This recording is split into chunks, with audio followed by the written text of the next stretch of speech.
9 personality types, and each one is a different way of perceiving and reacting to the world. Why explore as a tool in therapy? One is that it shows your automatic patterns and tactics for your clients, automatic patterns and tactics to deal with shame, fear, anger. And you'll see the chart, there's 3 different major emotions that we're dealing with in each of the 3 subsections, which then break into 3 and get 9 types. It allows you to be present and self-accepting because you're seeing the patterns that claim to be you, and so then you begin to say, oh, that's not me, that's just my enneagram fixation. So then, in other words, when someone says, oh, I'm a 6 or I'm a 3, it's not you, it's a strategy to deal with the shame, fear, anger, and you can visit all the types in any given month, but the type that you're identified with is the one you're visiting the most often. So we'll talk about these 2 books later on, but they're the way I would recommend you assess your enneagram type if you're interested in that. I really haven't done any online tests that are good. If you read these books and you get to the chapter that makes you feel a little nauseous because you're like, they're describing my life in a few pages, that's your type.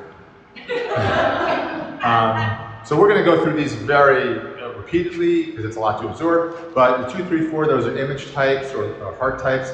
They feel flawed and unworthy, so their strategies in life are how am I going to earn love or have an identity that people like in order to escape shame, and they have different ways of doing that. Then the head types, or also called fear types, they have strategies to deal with anxiety and unpredictability, and they can do radically different things about that. And then 8, 9, 1 are called anger or gut types, and they have frustration with reality. They're trying to control it in different ways. We'll go more into depth soon about that. This chart, I don't have time to go too deep on it, but if you get a copy of this, you can look at it. And basically, in the first column is the type and the nickname for them, and there's different nicknames. What you're craving, so like an image type wants recognition, validation, attention, and a head type would want security, certainty, and be stimulated. They don't want to be bored. And then this is what they're triggered by. So if you're rejected or ignored, that's going to trigger you. If you feel things are not predictable, chaotic, I find I'm a 6, and when I find things don't add up, I get very disconcerted about that. Some people are nodding at the other. So I won't go through all of these because I don't want to eat up too much time, but the stuff I underline are kind of the most important of what's happening in these different types. And again, this is just a paragraph. You could, again, write a whole chapter or a whole book about each type. And some people do. Russ Hudson's one that my group likes, and I'm a big fan.